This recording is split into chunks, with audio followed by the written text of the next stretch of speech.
All right. Oh, okay.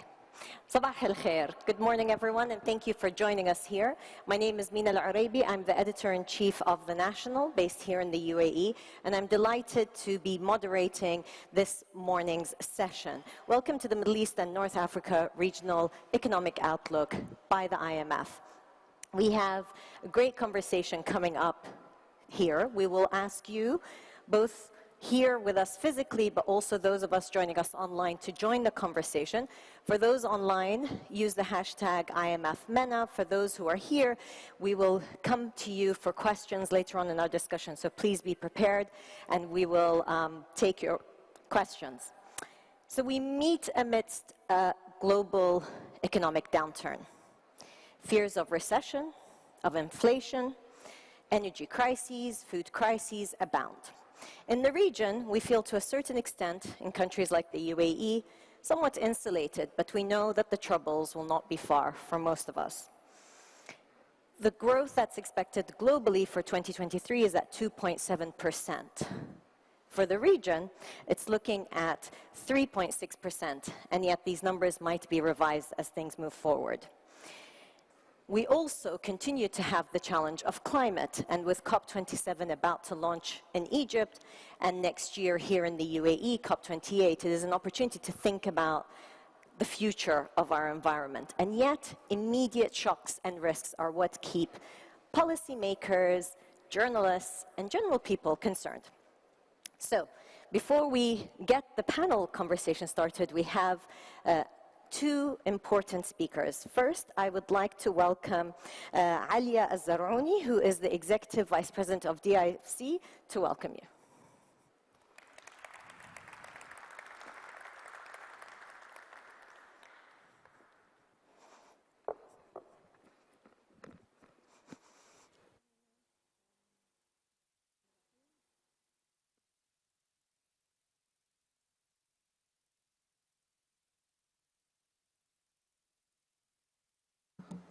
Okay.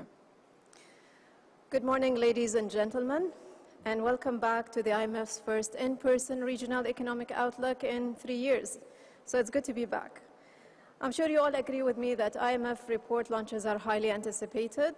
There has been always tremendous interest in regions and countries where these reports have been issued, and I'm sure our session today will definitely generate interest. As you all know, and I'm sure you've heard this a lot lately, the world is recovering from the global pandemic. However, with this recovery, we've seen a series of unexpected challenges and opportunities. I've read through some of the report findings of the IMF, and I have to say that I'm very optimistic for this region, for this part of the world, especially the emerging and frontier markets like us.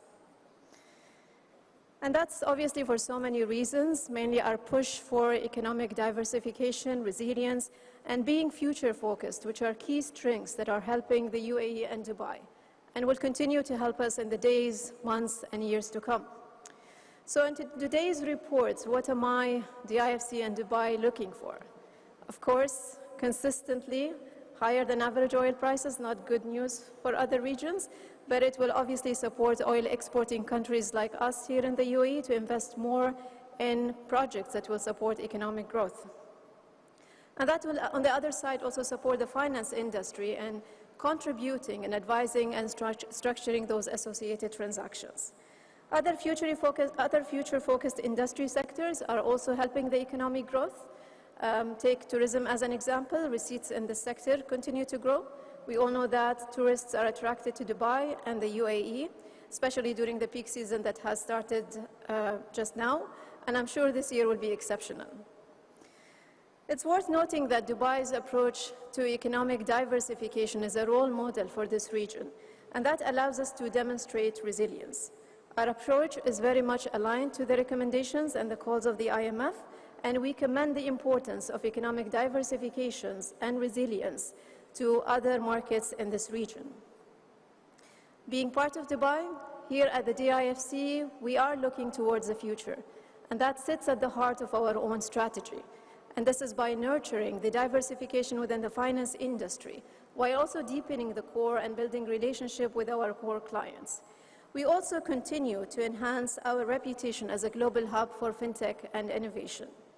Earlier this year, we led the development of a white paper with the members of the World Alliance for International Financial Centers to define the future role of financial centers. We know that we are already ahead of the curve, but we will continue to embrace the findings and the recommendations of this paper. Before I end my note, I just wanted to highlight that last week the DIFC has launched a 12-month path to COP28 program. I'm sure you know that COP28 will take place in Dubai in November 23. That's in a year's time, inshallah.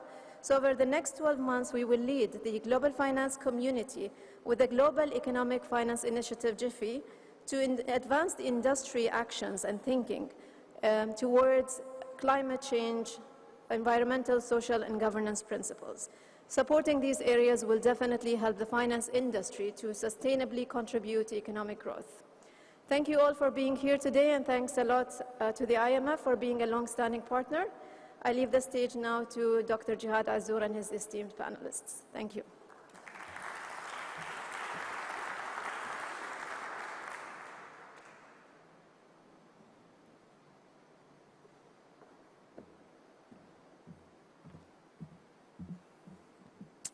Okay, good morning, everyone, and it's great pleasure to be back here in the IFC, our partners for years, and to be in Dubai, such a vibrant place. Over the last 2 years, we had to do our launch of our Outlook virtually, but we're glad to be back because there is no better way to communicate rather than this one, where we are in the same place. I think it's important to, before starting the discussion with two outstanding speakers who know very well the region and what the region needs, to give a bit the backdrop of where the world and the region stand. What are the key issues that we have here at stake and how to address them? Clearly, as it was said, we're in a world where uncertainties, opportunities are in fact competing with each other, especially in places like here in Dubai, in UAE, where clearly some of the steps that were taken over the last few years have helped to accelerate the recovery and to be in the lead of the recovery curve worldwide. But let me first start by highlighting 2 points. The global outlook has changed and changed drastically, and we have to expect that the next couple of years are going to be more challenging than ever. And for the region, there are at least 3 factors that we need to focus on. The first one is commodity prices. Price of oil, price of basic commodities has went up to historical level and has led to a certain number of challenges. At least one of them is hurting many, the increase in inflation. The second important recent development is what we saw and what we are still seeing on the financial markets. Financial conditions have tightened, and this is mainly due to the tightening of monetary policies in order to address the issue of inflation. And this affects mainly countries who resort to market financing, especially the middle-income countries and emerging markets of the region. 3, the region as being part of the world is affected by the world economic outlook, and the slowdown that we are seeing is affecting and is going to affect our region more so in the next quarters and in the next few years. With this in the backdrop, it's interesting to see that the region is still recovering relatively well. Most of the countries have reached or exceeded the level of output they had prior to the COVID shock. Not all of them at the same speed, and not all of them have fully recovered. However, what I think it's going to be important for us to deal with in the next few quarters and in the next couple of years is the issue of inflation. Inflation is on the rise for the third consecutive year. Of course, it's mainly driven by food and energy prices, and therefore what we call headline inflation, which is affecting the livelihood of people and the social stability. Inflation keeps growing, and it's expected to grow also next year, which is posing additional challenge for policymaking, starting with the monetary policy. The second important development that needs also attention is financial conditions. Over the last decade, the region has been attracting capital flows at a very high rate on an annual basis. But the level of risk or the tolerance to risk is usually much lower. And therefore, whenever there is change in the outlook for capital flows, here it accelerates faster than in other parts of the world. Therefore, we have a good level of recovery that is still with us while the world economy is in slowdown, but there are certain key issues in the horizon that are going to affect policies in the coming years. This has already triggered a certain number of policy response. The first one is on the monetary policy side. As we see recently, most of the central banks have started tightening their monetary policy. And we see that already more than a half of them have reached a positive territory in terms of real interest rate, or they are neutral. The tightening of the monetary policy, I would say, even started last year in certain markets, and it's definitely different between those who have fixed exchange rate regime and those who have flexible exchange rate regime. The second measure that countries resorted to address the increase in prices is through fiscal. Yet, subsidy is still the most used fiscal instruments to address increase in prices. Of course, we can debate it because it's not the most effective one.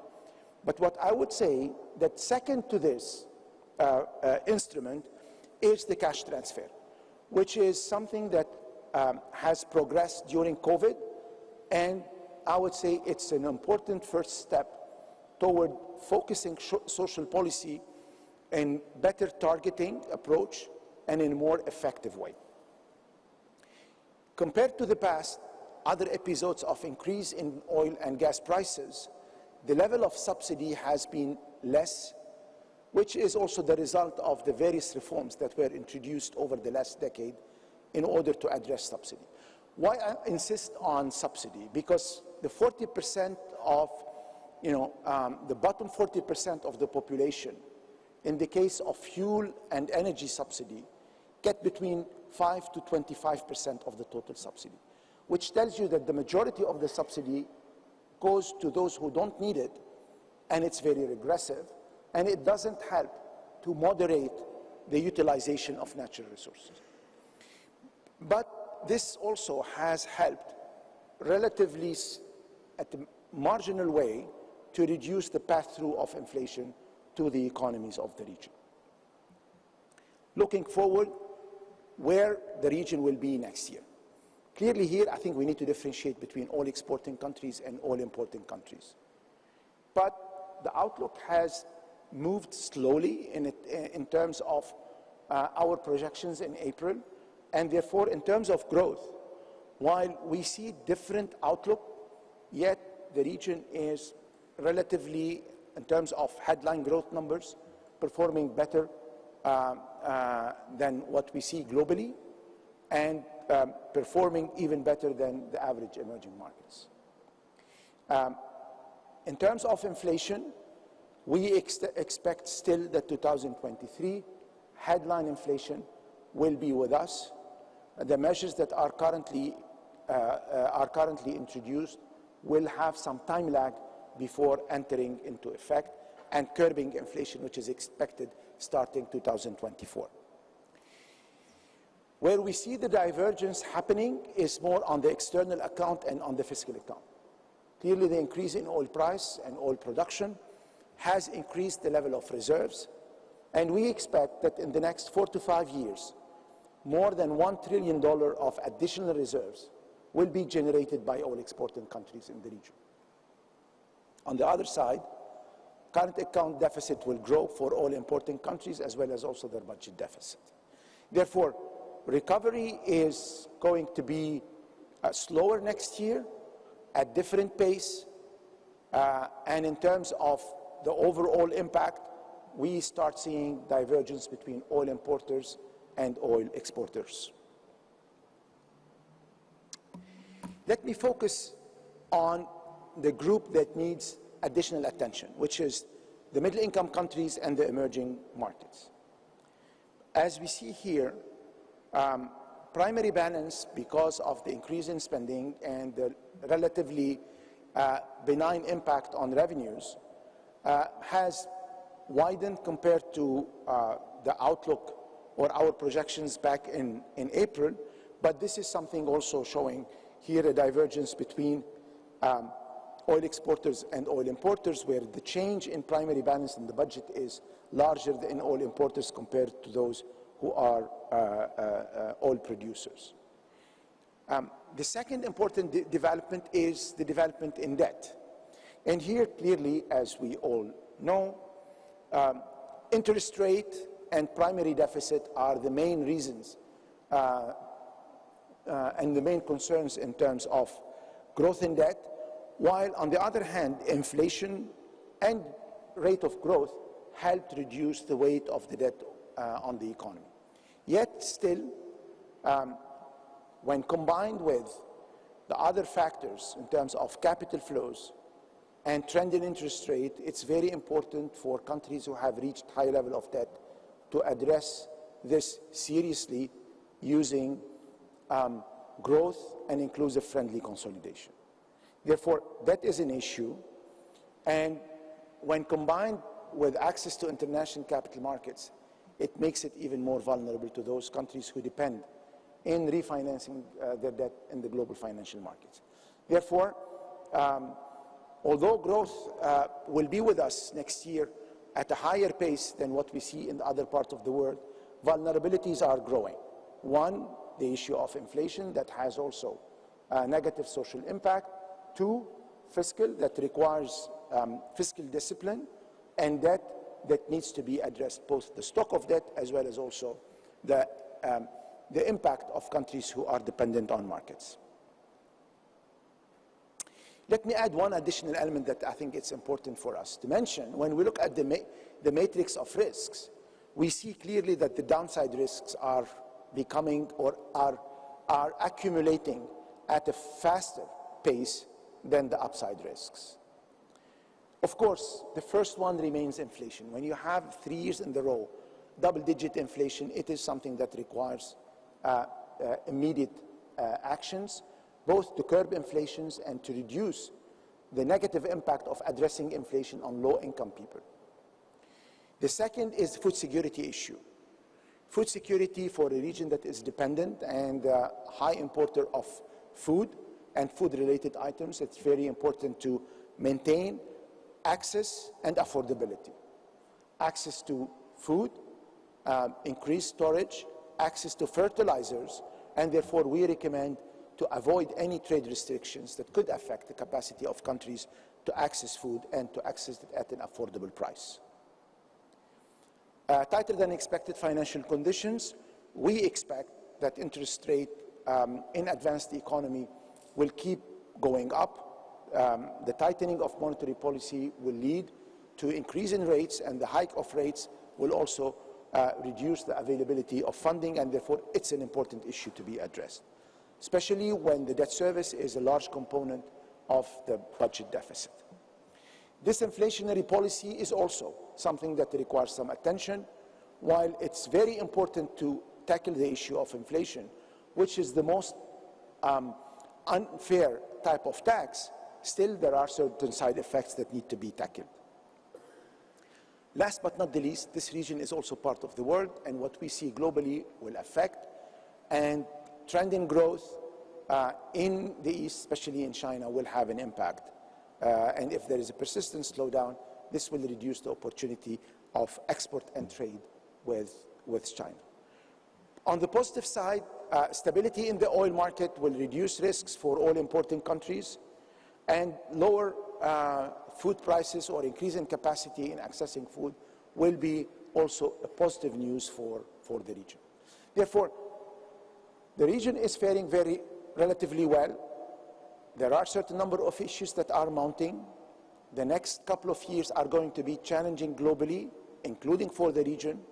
And this is why I think it's very important to start now, act immediately, act in a concerted way, act in addressing the short-term issues and the transformative issues.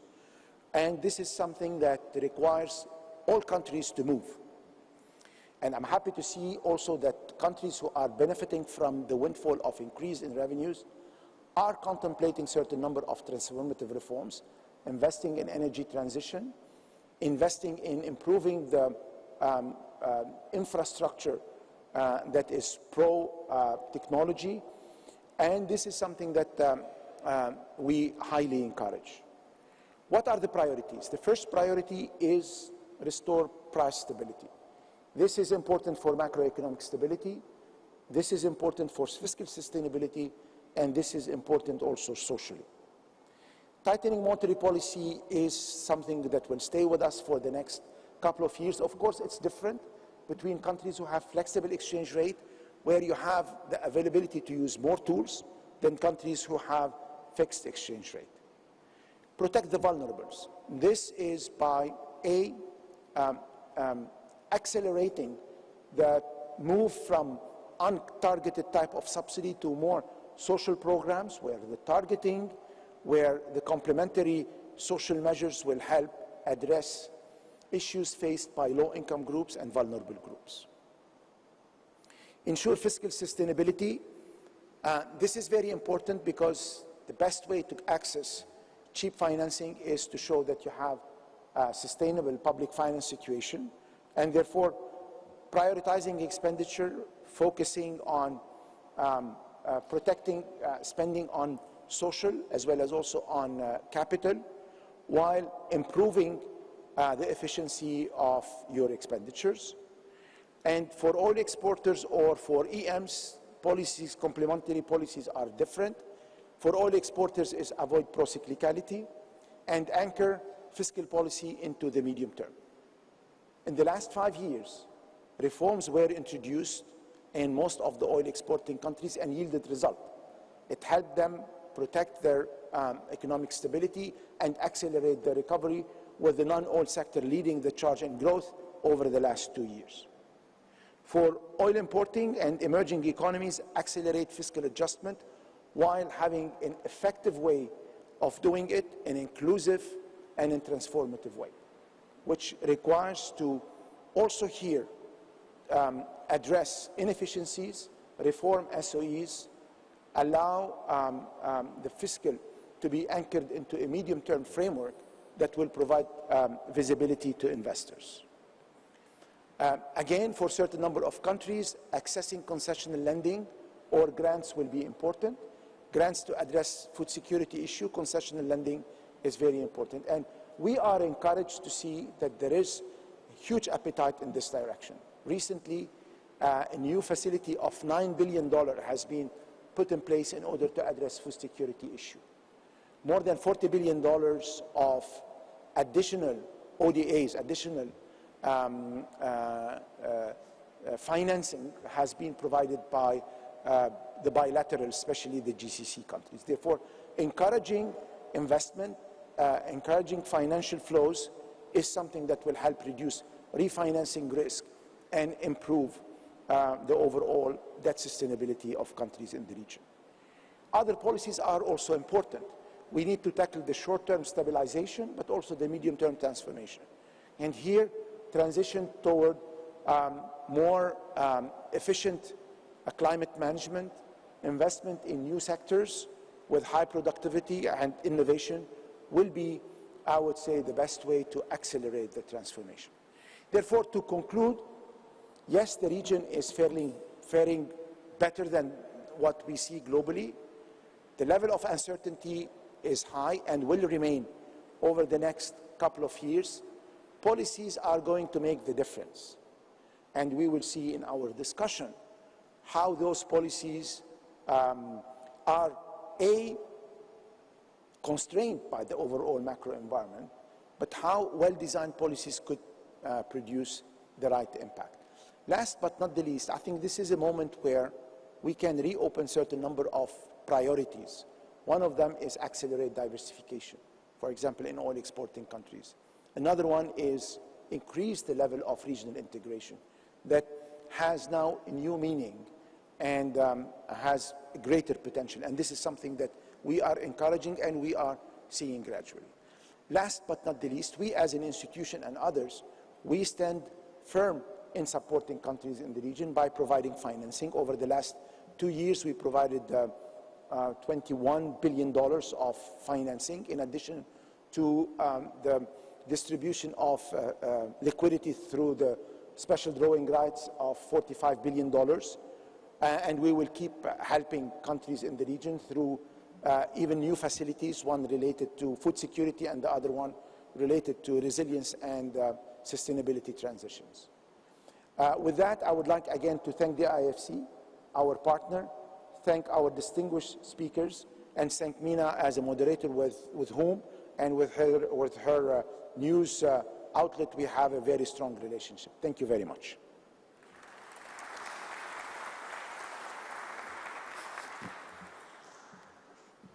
Thank you, Jihad. So I ask you to all bear with us one moment as we get the stage prepared for our panelists to come up on stage, and then we'll continue our discussion. So just give us one moment as the stage is prepared. We didn't want to block the presentation in advance. So just a couple of moments.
I don't know. Okay, thank you all for your patience.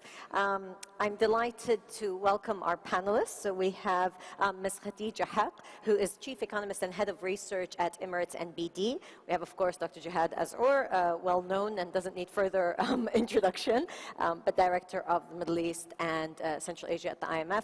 And of course, His Excellency, Mr. Mohammed Al-Assas, Minister of Finance of Jordan. So we had, thank you very much.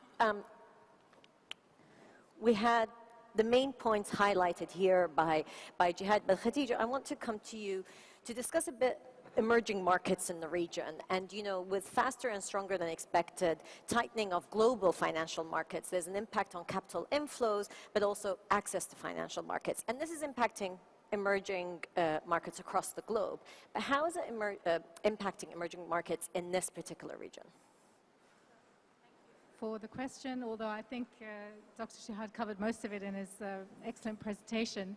I think when we're looking at the impact of financial tightening or financial conditions tightening in the region, there's a clear differentiation between the oil exporting countries and the oil importing countries. So if we look at the GCC, for example, they're running current account surpluses, fiscal surpluses, and they actually have seen very little widening in their credit spreads because they don't really need to access capital markets to borrow. And so, in fact, they're a net exporter of capital to the rest of the region and to the rest of the world.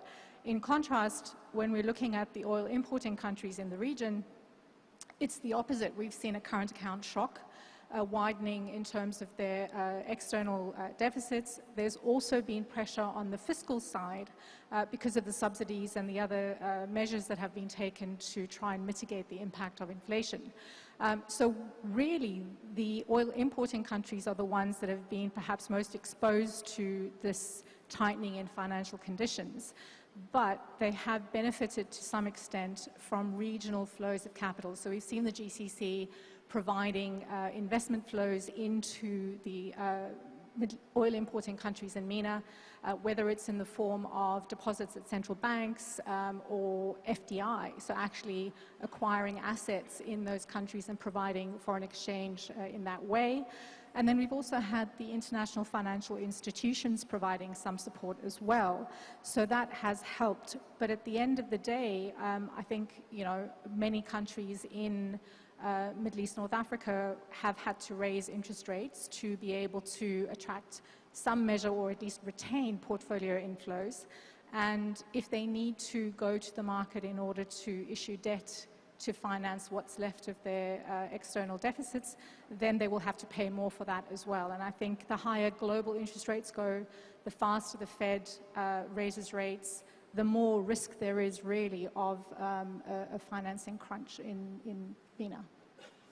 Now, in addition to the risk of a financing crunch is for oil importing countries, there is the risk of continued higher commodity prices in the foreseeable future, which of course impacts oil importing countries. So Mohammed, I want to turn to you about those risks and also the impact on not only social dynamics, but also public finances. How do oil importing countries in the region deal with that? Thank you, Mina. Pleasure being here. Jihad, delighted to be here, and above all, appreciate the partnership we've had over the years.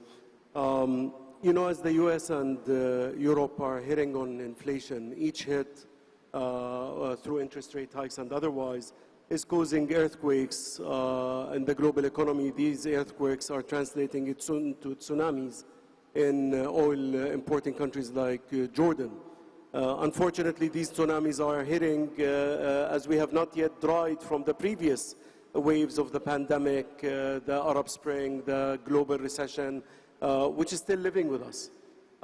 Reality is, on the macro level, this translates into, as Jihad showed us through the graphs, into the twin deficit in the balance of payment and in the fiscal deficit. And the balance of payments as we are importing at higher prices, and in the fiscus as we are stepping in to help our most vulnerable in our population, although we have very limited fiscal space. Add to that the fact that as developed countries are pushing through a slowdown in the economy, this will translate into a global slowdown or a recession.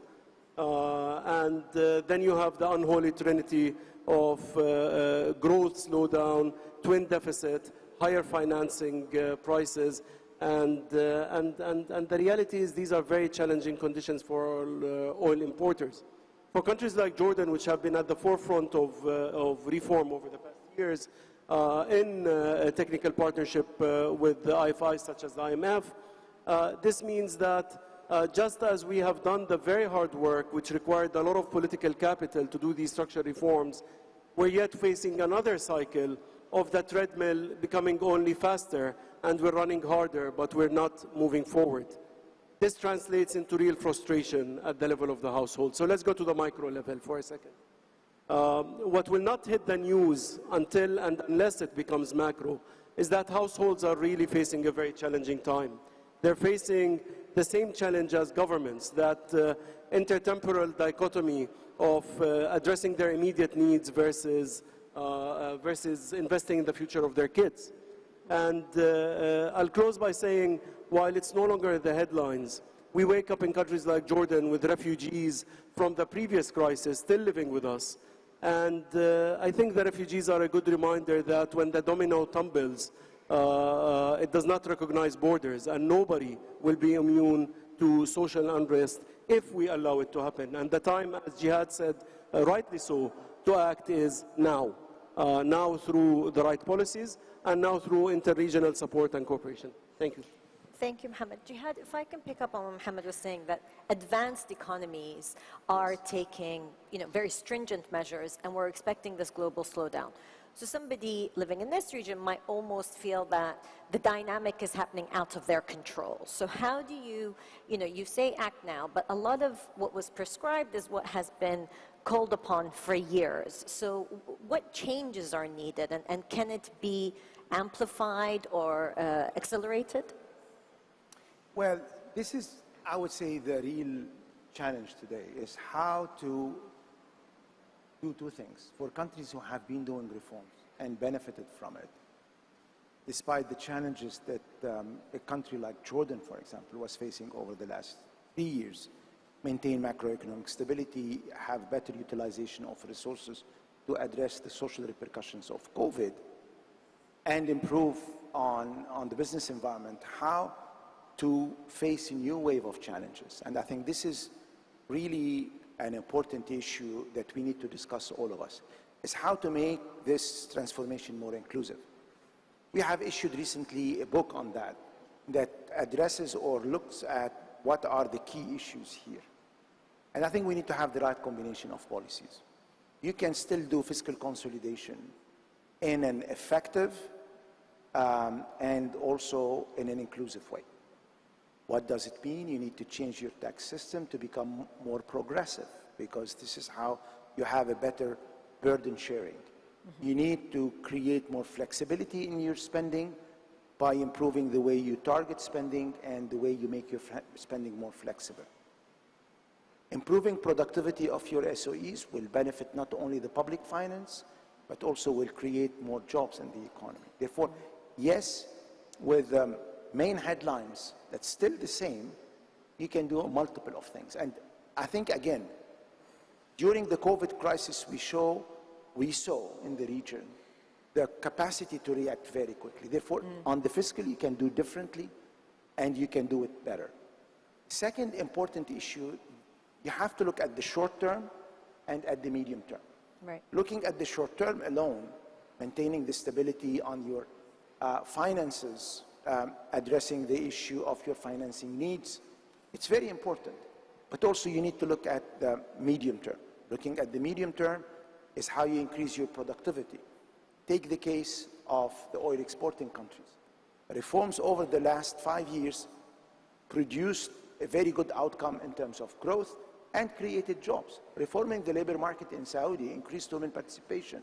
Reforming and improving labor rules, even in UAE, increased also labor participation. Therefore, you should also tackle those transformative reforms. Climate, I'm happy to see that most of the countries in the region have already climate strategies. I'm also happy to see that most of the countries are anchoring their policies into a medium term. Jordan has a medium-term fiscal framework, and has also some of the countries in the region. Therefore, it's doing policies differently, and it's acting quickly, because more you wait, more the cost will increase. And the overall environment is not helping, because everywhere in the world you have challenges. And also, the level of uncertainty is high. During uncertainty, people retract, investors retract, even households. As Mohammed was saying, they become more anxious. Therefore, it's never be late, never, wait for the cycle to change. Use the cycle to accelerate reforms. But that's sometimes a hard sell for ordinary people. I know. And I think, you're quite aware of it because people often come back in the region. So how do you get the short-term policies to be able to leverage long-term or medium-term difficult choices? Well, it's also an important issue, and when you are in the trenches, you feel it differently. But clearly, when you have limited resources, you have to do better targeting, because not everybody is hit the same way. Okay? When you increase targeting, you increase equity. And when people feel that the government is, with the limited resources, doing the best or the most optimal, they will have capacity to tolerate further. Two is, again, I think one of our main issues in the region is women's participation is low, for example, and unemployment is high. Whatever you could do in order to unlock those potentials and use this moment to accelerate some of those reforms that have been designed, waited for years, I think this is a great opportunity. We should do this. And also, we can revisit some of the issues of the past that we thought are behind us. Regional integration or regional cooperation, for years people felt, it's a déjà vu, it's something old. No, with the world that is fragmented, there is greater interest in looking at your neighboring markets. When uncertainties are high, back to basics is very important. And I'm happy to see that several of the oil exporting countries who are accumulating reserves are looking more into providing FDIs, and through FDIs create more jobs and increase integration. Those are things that we need to help amplify. And we as an institution, and others, have also responsibility here. And we, intend to do our best in order to help. Last year, when we provided liquidity facility through SDRs, we knew that the liquidity shortage is going to bite. When now we are providing a food security window, is because we know that affordability is an issue. I think, yes, it's not easy and it's not going to be easy. But look, take the example of Jordan. Despite the challenges over the last 3 years, they have been able to improve their all economic indicators, or most of them, through reforms. Mohammed, if I can turn back to you. I mean, we're talking about the difficult decisions that need to be made. And as you said, the current downturn is happening at a time when there were already compounded crises. And so the pandemic eroded limited fiscal space for most of the countries of the region. And as policymakers, you have to prioritize. So for you, for oil importing countries specifically, how do you make those priorities? I've said recently, and I'd like to repeat that, we live in an age where black swans are the norm. They're not a tail-end event. So we should not react to these crises with ad hoc measures. We should not go into the mood we've been living in for the past couple of decades of firefighting. Because reality is we have very limited political capital. And that political capital is better be spent on true structural reforms, enhancing progressive taxation that is fair across the population, rather than go into the easy mode of raising marginal rates, which is regressive, on consumption taxation. We should invest in building for the future rather than cutting the muscle. We should have the fiscal space to invest in education in a region where the youth is really the majority of the population, where women, we've invested so much in educating our girls as a region, but we have failed to employ our women. I think that's something we, as Jihad mentioned, is an important opportunity for us to capitalize on. So within the limited space going forward, I think it's important to keep our eye on the structural reform, not to fall into the trap of doing the low-hanging fruits, because the low-hanging fruits in a repeated cyclical cycle of crises has led us to the weak setup that we have regionally. We have to invest in attracting FDI through becoming more competitive rather than through short-term populist policies. Take the case of Jordan. We have invested heavily in reforming our economy through homegrown reforms. This is Jordan's program. and then we saw the support of the IMF technically in implementing it. We're doing it because it's the right path for Jordan. We have ownership of it. It is structural in nature. It is not ad hoc. Reality is, as this crisis has hit, Jordan is entering with better spreads than many of its peers and with better recognition among financial markets. For investors out there that are looking for resiliency at time of uncertainty, Jordan provides a model which can say that doing the right policies shield you from moving into ad hoc measures when the storm hits.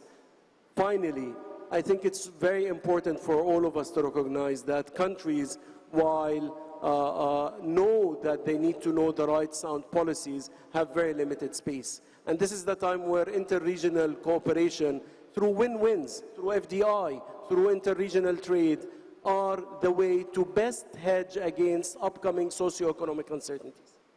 Thank you. Khadija, I want to turn to you about the issue of inflation.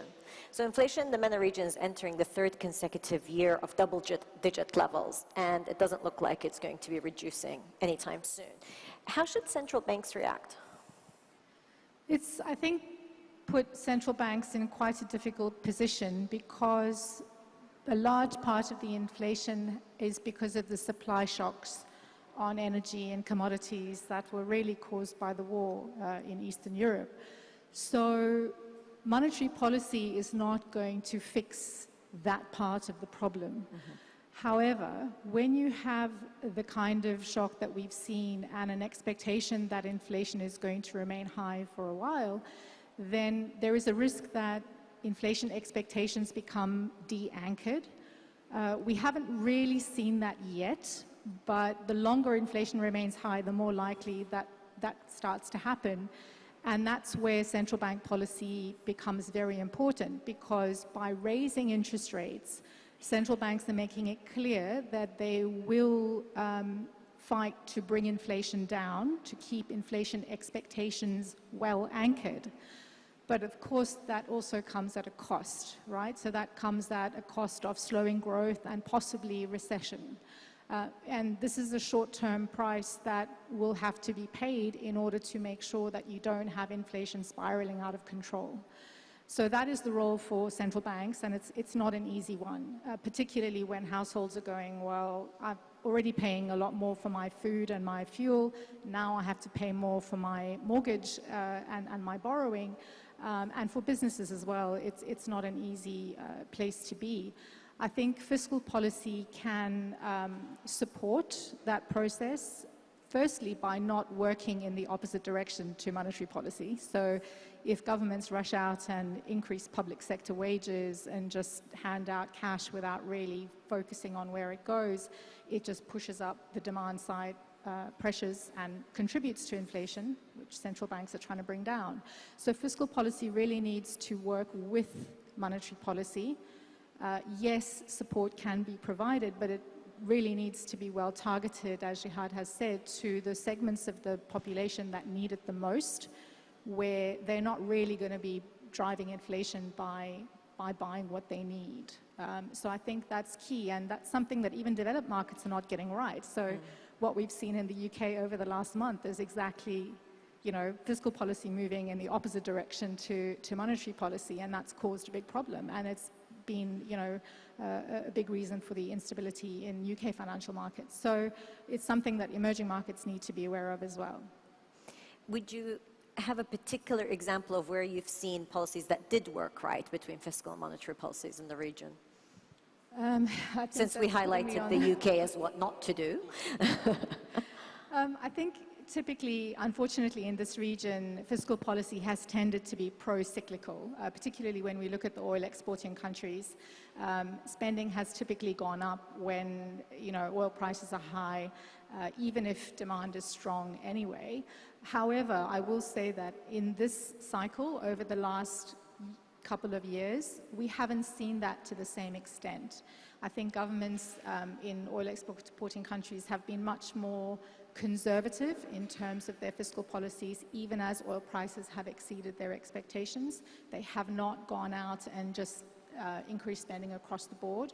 And I think it's really important that they continue to focus on targeted spending, investment spending rather than wages in order to support growth and diversification without boosting inflation across the board. Thank you. Okay, so I'd like to come to our audience for questions. If you'd like to ask a question, please just raise your hand and a microphone will come to you. There's a gentleman in the front row there. Please identify yourself and ask your question. I am Saeed Saleh from Al Bayan newspaper. My question is for Mr. Jihad Azour regarding the UAE particularly. Have you any updating regarding the outlooks of the economic growth? I know that IMF issued like 10 days or 50 fortnights ago outlook, but I want to know if there is any updating, and I want to know your assessment to the economic performance of the UAE during this year and your expectation for the next year to come Thank you. for the UAE. Thank you. Thank you for your question. Jihad. Thank you very much for your question. 2022 is a year of recovery for UAE. We expect growth to reach 5.2%. And this is, I would say, mainly driven by the growth in the non-oil sector. Part of it is the repercussion of the Expo 2020, as well as also the acceleration of recovery in various sectors, tourism, hospitality, etc. But I would say for UAE and other countries in the GCC, this is a result of three things. One, reforms that were implemented over the last 5-6 years in order to diversify the sources of income for the state and reduce dependence on oil. That has produced the capacity for government to be less pro-cyclical, as we were seeing in the past. Two, the measures that were introduced during COVID in order to protect lives and livelihoods and to provide support for the economy to recover, which has led to early recovery back in 2021, which has accelerated this year. And three is the investment in the long term. And this is something that I would encourage all countries in the region to do it, those who have resources and those who have maybe less. Investment in technology, in climate transformation, all these elements, increasing productivity, all these elements pave the way for a more solid and sustainable growth. And I would conclude by saying, I think what is going to be key is to maintain the approach of anchoring policies into a medium term. A medium-term fiscal framework is the best way for you to manage your fiscal and fiscal policies. The same thing also for investment. Therefore, what we would encourage countries to do is keep anchoring their policies in the medium term, maintain the strategy of economic diversification, and reduce the dependence on oil and oil-related activities. And three is benefit from what has been achieved in terms of, I would say, credibility in policy making to increase and widen the nature of growth and a capacity to attract investment. Lady at the back there, please, if we can get her the mic. Thank you. I would like to know your recommendation to oil exporters about hydrocarbon investment. We've just heard the Minister, His Excellency Sultan Al Jaber at ADIPEC say that if we zero out energy security, it will cause tremors in the industry, but yet we have so many climate change targets and challenges. So what has been your recommendation around investing in hydrocarbons and the industry? Thank you.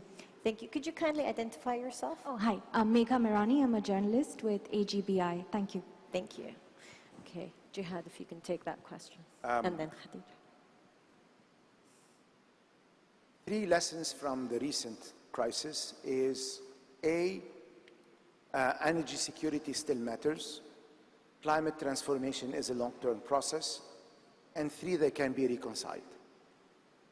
Of course, the world still needs energy, and the geopolitical development with the war in Ukraine showed us that the diversity or a non-reliance in one source or one type of energy is important for the global stability.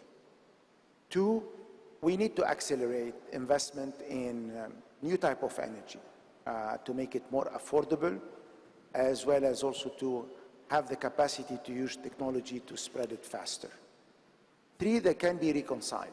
I think for one of the lessons of the past decade is we thought that we can replace and not reconcile.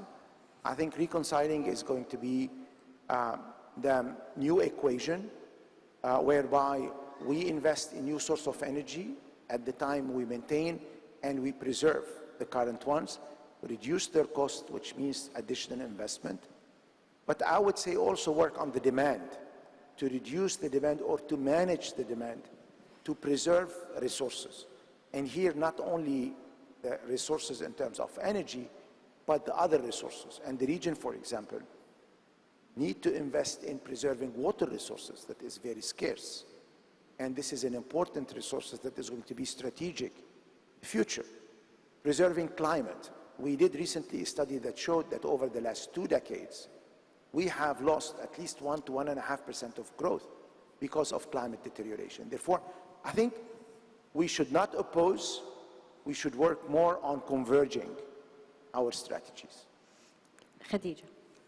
Yes, I agree with everything that Jihad has said. I would just also add that it's been very clear over the last year that there is really a supply-side constraint to oil and gas. And if you look outside of OPEC+, we're not really seeing any investment into hydrocarbons in other oil-producing countries outside of OPEC+. And even within OPEC+, there are constraints as to how much each country can produce. Some of them have not been able to meet their targets.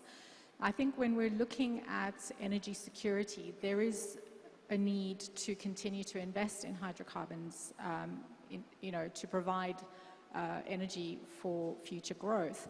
But it can also be done in a much better and cleaner and environmentally friendly way.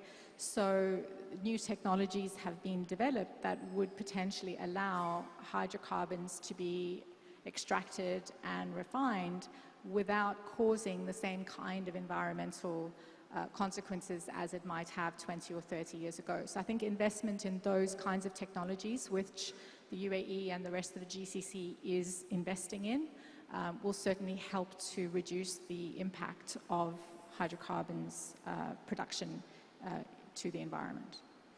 Mohammed, if I can ask you to comment about diversifying energy sources for Jordan. So often we talk about the oil exporting countries when we think about diversification, investment in energy sources. But Jordan, for example, has been investing in nuclear power, has been looking at different renewable energy sources, and how investment in that might be impacted by the current financial conditions.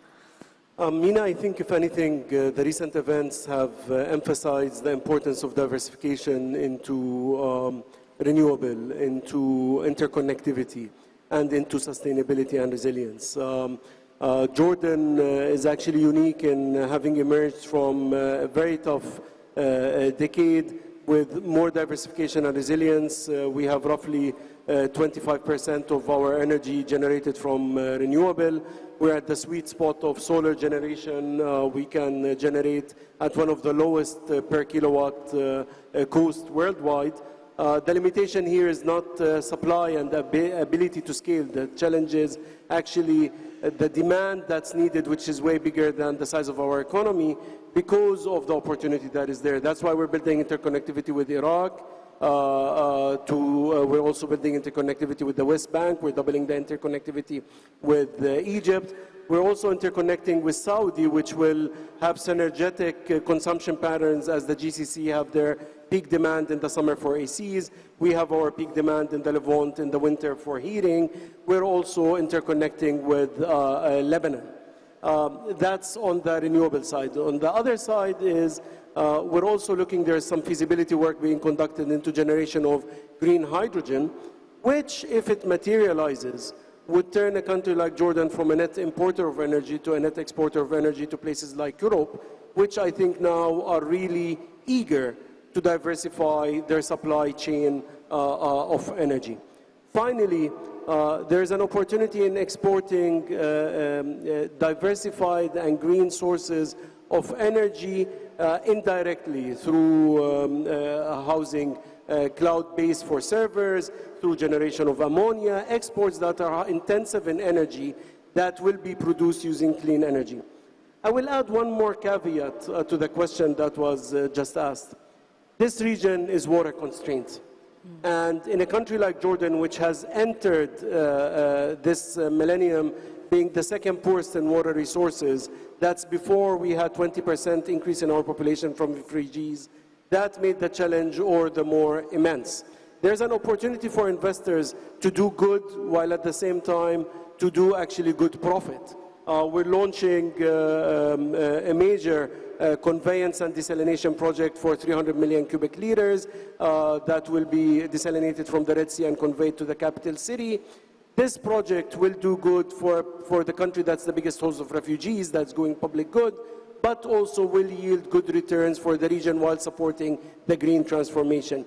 I don't think the era that we are entering is an era where investors have to do the choice between doing good return and doing good. I think there are examples and opportunities where you can achieve both, and this will be heavily supported by financial markets, which now understand that this is not a hip new buzzword. This is the way to go.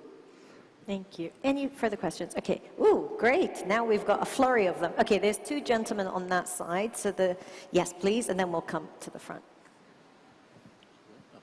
Hi, my name is Salim Saeed from a business correspondent with Al Monitor. And I wanted to ask about, with the high commodity prices you identified in your last report and also in this one that with rising fertilizer costs, that there's going to be a future food security issue. Can you outline how you see that impact and what can be done about it? Thank you. Okay, and I'm going to take the second question here. We can combine them. So if we can just bring the mic here. Jihad, will you take the food security one? And then we'll...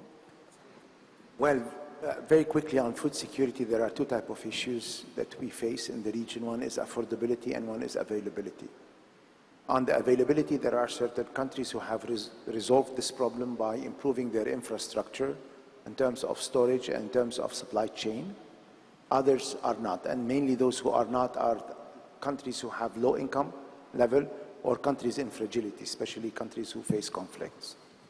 There is another issue that is important, is how to reduce trade barriers, especially for fertilizers. I think this is an important area where the next harvest will depend on. And this is important for the short term. For the medium term, we have several countries in the region who used to be breadbasket or exporter of food and food-related items. Those require additional investment, and those require additional stability in their functioning of the market and improvement of their infrastructure. I think Europe is in demand for more agricultural product from North Africa. Countries like Sudan can provide more. Countries who have climate issues, like for example Morocco, can develop technologies in order to mitigate the impact of climate on their crop and on their production of food. If I may add to the food and fertilizer question, I think it's important to be proactive rather than reactive.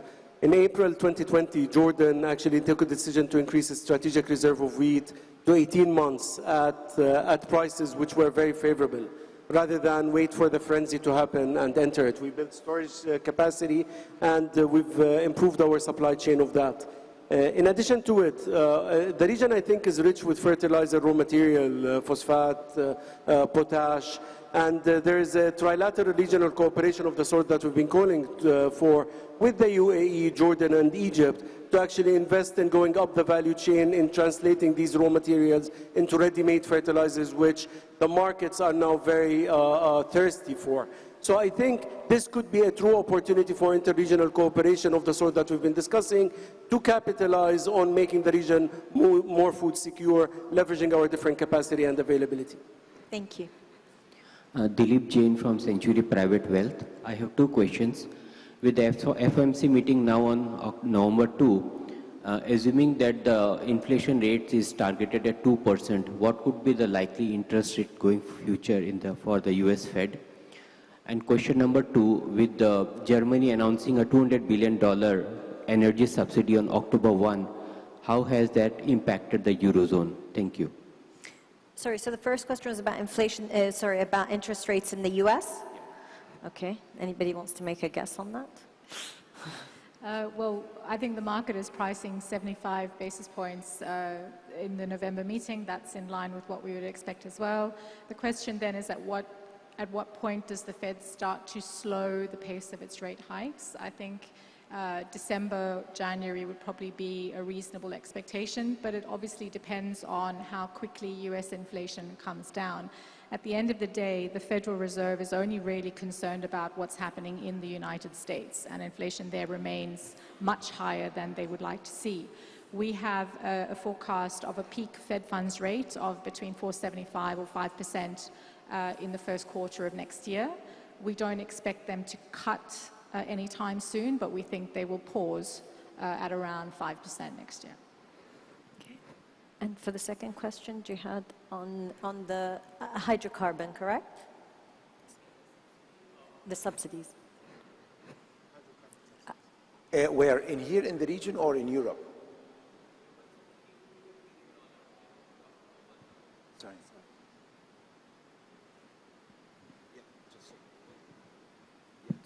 Yeah, Germany announced a $200 billion energy subsidy on October 1. So how that is impacting the Eurozone?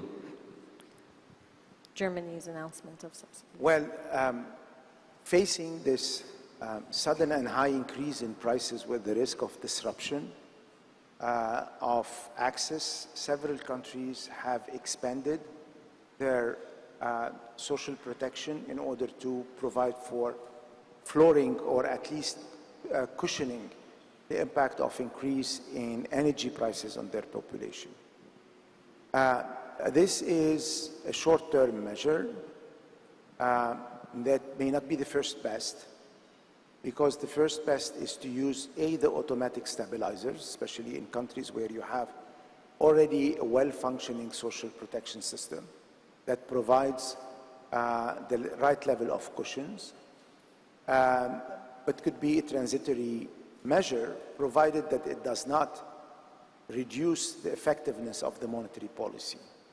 I think the priority number one in advanced economy is to address the issue of inflation, and all the measures are being now put in place for that to address and increase credibility. Therefore, it's important not to have the fiscal policy contradicting or reducing the impact of the monetary policy. Thank you. There's a question here, Hi, and then I'll come here. Sure. Hi, I'm Khushbu. I head the Risk and Compliance function at ANZ. I have a question regarding inflation. One of the things that we've noticed in the region with how well COVID was managed is that there is an influx of the affluent society into the region. They, of course, tend to be not as price sensitive. Do you think that's something that's contributing to inflation in the region? Is that something that governments are taking into account, and how can they address it? Khadija. I think, it's absolutely contributed to the robustness of demand and the strong recovery that we've seen in domestic demand over the last year or so. I think it certainly has contributed to inflation in housing. In particular, we've seen that with both the cost of homes and also rents going up much faster than we would have expected coming out of the pandemic.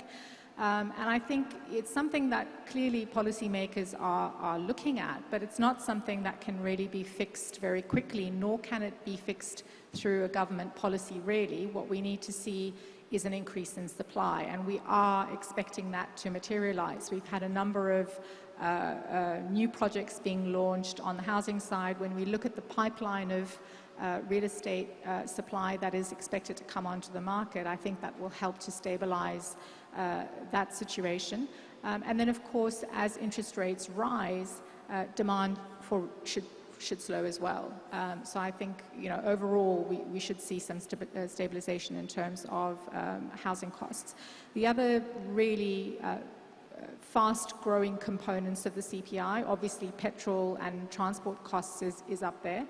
And then we've also seen quite fast acceleration in services inflation in the UAE. So when you're looking at entertainment, leisure, eating out, hospitality, and I think again, as you say, where we've had an influx of people who perhaps are not as sensitive to the price of going out for dinner, there has been a surge in demand, and that has contributed to increased prices in those components. But one of the benefits of being a pegged currency is that the cost of importing commodities gets cheaper as the dollar strengthens. And we have seen an incredible rally in the dollar this year, and that has helped to offset some of the inflation that we've seen in the services side. So there's a lot of different moving parts. I think overall we do expect inflation in the UAE to slow over the next 12 months or so, partly as commodity prices stabilize, but also base effects will help to bring the headline inflation rate down next year as well. Thank you. Okay, there were two questions just there. Gentleman who had his hand raised. Okay. Hi, my name is Sardar Ahmed Durrani. I'm from a PE shop based out of Hong Kong called Osiris Group. We invest in mostly emerging and frontier markets. One of the things one of the sectors we've been looking at recently and focusing a lot on is tech and digital, especially in these markets where populations are high and the median age is very young. So there's a large group of young people coming to market for employment, for everything. The easiest skill, or what was referred to as low-hanging fruit, was tech and digital. How much stress do you guys put on the local markets, especially the emerging ones, for them to redirect their resources towards technology, which is scalable, quick, and it provides employment as well? Hamad, do you want to take? I think I'm delighted you shed some light on this. This region can be really a hub of innovation when it comes to digitization and entrepreneurism. And there is plenty of space that has not been captured yet in that regard. In populous countries that can be consumers of technology, but also in small countries like Jordan, which could be a hub for technology. I'll give you an example. Out of the top 100 Arab startups that the World Economic Forum selects, 27% of them are in Jordan, although our population to the region is 2.3%. I think there is ample space there. There is accelerated effort, whether through our structural programs with the IMF or our structural cooperation with other countries, but ultimately through the administrative reform that we're homegrowing to digitize our entire government offering in 3 years. This is 5,000 different services that will be completely removed from physical space into digital space. That's one. Two, I'll give you another example. Expedia does its programming in 4 different hubs worldwide. One of them is Amman, Jordan, and it has the highest female-to-male ratio out of all their offices, including Silicon Valley. My point is this is a great opportunity to do gender equity, in addition to do equity across different socioeconomic classes, because knowledge can really transform the region as we know it. I think there is ample space for the region as places which has traditionally attracted investments in digitization, such as the subcontinent, which has gotten overheated, or such as Eastern Europe, which got a little bit more expensive. Actually, the region can capture a little bit of that space there with more affordability and lower turnover. I really am bullish on that space, and I think that the environment is available there. If investment wants to actually go in that direction, I think there is plenty of opportunity available for good return and for being a positive agent of transforming the region. Thank you. Gentleman here. Yeah, my name is George Caban. I'm from the insurance industry, but nonetheless, my question is with regards to countries whose currencies are pegged to the dollar and therefore interest rates also pegged, and therefore not much room to maneuver there. Does it still make sense to have things like VAT and the introduction of corporate tax coming up to add to that burden? Or do you think there's room to rethink that strategy for the short term? I think there absolutely is room for fiscal reform in the form of diversifying revenues away from oil and gas to other forms of income. I think the two things are quite separate. Yes, the cost of living has gone up. Yes, the borrowing costs for households has gone up as well. But I still think it's important for the government to push on with those fiscal reforms, because at some point, oil prices will probably decline. That's what history has told us. And so, you know, they need to be ready for that. And the only way they can really be ready for that is if they have a range of other revenue-generating mechanisms, including taxes, to compensate. So I don't think that the authorities need to look at higher interest rates and say, well, we need to pause on fiscal reform. I would say the opposite. I think they need to really push ahead with fiscal reforms, even as rates are rising and things are getting quite difficult for the private sector. Sorry. Thank you, Khadija. Right, so we are unfortunately running out of time, so I'm going to give you each one final question, and I apologize to those in the audience that I couldn't get to. But my final question is really looking at the short term. So while medium-term policies are hugely important, in the short term, we're expecting turbulence in Europe. We're looking at a global slowdown. What can policymakers do in the short term to get us through this winter and have a more positive outlook for 2023? So perhaps you revise your outlook in the spring, regional economic outlook. Khadija, I want to start with you, please. I actually don't think UAE and GCC policymakers need to do all that much different to what they have been doing already, which is really just maintain restraint when it comes to the spending side, and where they are going to be spending, to make sure that it's on investment projects that will generate returns down the line and support growth over the medium term. Otherwise, I think, you know, we should have a pretty good winter. Okay, Hamad. The IMF, at the height of the pandemic, recommended 3 T's of supporting the most vulnerable: timely, temporary, and targeted subsidies. I think this is a good time for us to actually focus on that in order to maintain and build political capital to keep pushing with the structural reform. Keep focused, as the short term becomes really difficult, on making sure you don't fall into the trap of populism and into the trap of actually weaning the reform momentum. I think at times of uncertainty, we have to accelerate the structural reform in order to make our countries more resilient, but to make sure that the vulnerable do not suffer in the process, and that's where temporary, targeted, and timely interventions make sense.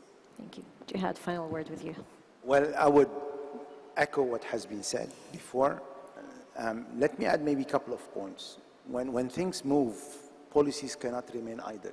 Therefore, policies need to change because the world is changing. And this is how you can address issues and be ahead of the curve. Second, even in the short term, there are opportunities that you need to seek. The question on the new wave of people coming, it's an opportunity to increase your output, especially those who are coming, for example, from Russia or Ukraine, have a huge set of knowledge and technology, and therefore improving their capacity to produce very quickly. It provides you with an additional output that will grow your economy very fast. And this is a recommendation that we're giving to countries that I cover in Central Asia and Caucasus, where there is massive influx of people, is make the small changes that will allow those who are transiting in your country to stay, and not only to buy a house or open a bank account, is to open a shop and create jobs for your population and transfer the knowledge that and the know-how they have. Therefore, even in the short term, you have certain number of measures that could yield result in the medium term. 3, credibility. I think what made a huge difference during COVID is the capacity to project credibility. And projecting credibility is very important. And how you project credibility is to predict, to be transparent, and to act timely. To predict how things are going, and not to think that, you know, what's happening doesn't affect you, and to be proactive in policy and transparent. Explain to your people where issues are, how the side effect of those. Therefore, this is very important. Be transparent. We learn from previous crises that countries in the region thought in 2008 at the world financial crisis that we are insulated. It's not affecting us. And we're praising the fact that they were not connected to the global world. And guess what? In a year or so, it hit them hard.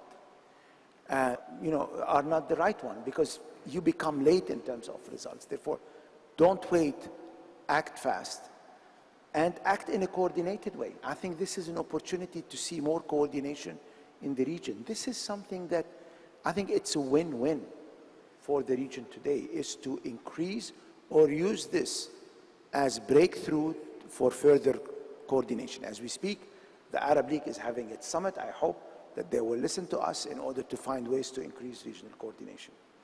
Thank you very much.